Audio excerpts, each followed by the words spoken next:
আসসালামু আলাইকুম। আজ আমি আপনাদের বানিয়ে দেখাবো কিভাবে খুব অল্প উপকরণে সুস্বাদু কালো জাম তৈরি করা যায়। প্রথমে আমি একটি ফ্রাইং প্যানে হাফ লিটার গরুর দুধ নিয়ে নিয়েছি।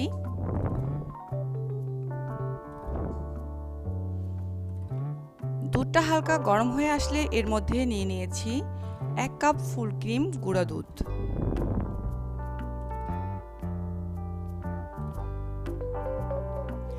এবার দুধটা ভালোভাবে মিশিয়ে নিয়ে অনবরত নেড়েচেড়ে নিয়েছি যতক্ষণ না দুধটা পুরোপুরি ঘন হয়ে না আসছে।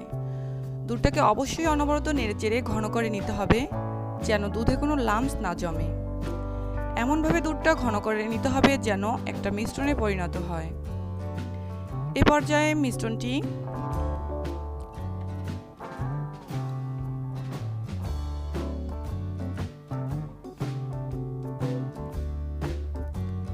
একটি পরিষ্কার বাটিতে নামিয়ে নিয়েছি। এখন আমি এর মধ্যে 1/3 teaspoon baking soda, 1/3 teaspoon baking powder, 3 table চামচ ময়দা দিয়ে নিয়েছি। এবার এগুলো একসাথে হাত দিয়ে ভালোভাবে মিশিয়ে নিয়েছি।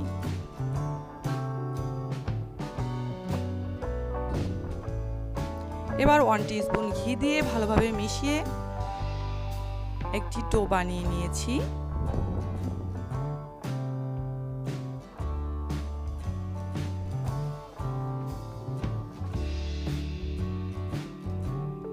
এমনভাবে ডোটা তৈরি করে নিয়েছি যাতে করে ডোটা একেবারে সফট হয়ে গিয়েছে এবং কোনো লাম্পসেরও সৃষ্টি হয়নি। এখন আমি মিষ্টি তৈরি করার জন্য ডোটাকে ছোট ছোট টুকরো করে নিয়েছি। আপনারা চাইলে সাইজটা ছোট বড় করেও নিতে পারেন। এখন আমি এগুলো 2 হাত দিয়ে মিষ্টি শেপে তৈরি করে নিয়েছি।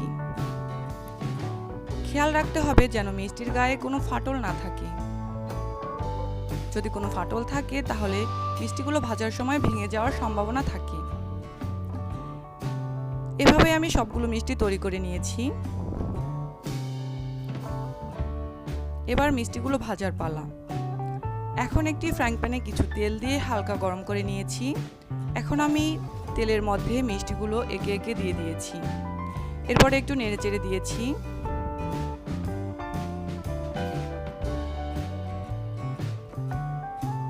এভাবে মিডিয়াম আঁচে মিষ্টিগুলো নেড়েচেড়ে লালচে কালার আসা পর্যন্ত ভেজে নিয়েছি।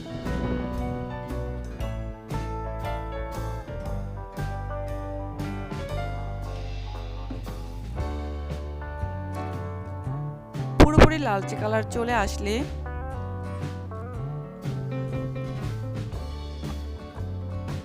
মিষ্টিগুলো একটি শুকনো বাটিতে উঠিয়ে নিয়েছি।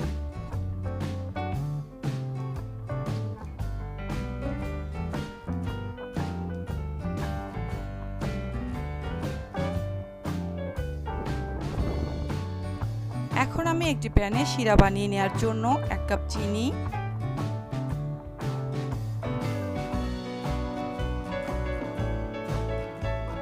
1 কাপ নরমাল পানি ও 3টি এলাচ ফাটিয়ে দিয়ে নিয়েছি। এখন শিরাটা বলক না আসা পর্যন্ত জাল করে নিয়েছি। মিষ্টিগুলো শিরায় দেওয়ার আগে হাত দিয়ে চেপে ধরে দেখে নিতে হবে মিষ্টিগুলো যেন বেশি গরম না থাকে। এভাবে সবগুলো মিষ্টি শিরায় দিয়ে দিয়েছি।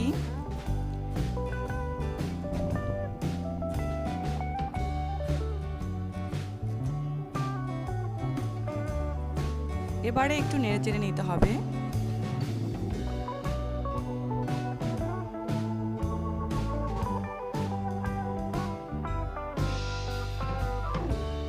একটু নেড়েচেড়ে নেওয়ার পর 10 মিনিটের জন্য ঢেকে দিয়ে দিয়েছি। ফিরে এলাম 10 মিনিট পরে। মিষ্টিগুলো যখন এই পর্যায়ে চলে আসবে তখন চুলাটা বন্ধ করে 6 থেকে 8 ঘন্টা ঢেকে রেখেছি। হয়ে গেল আমার সুস্বাদু কালো জাম তৈরি। এভাবে আপনারাও বাসায় ট্রাই করে দেখতে পারেন।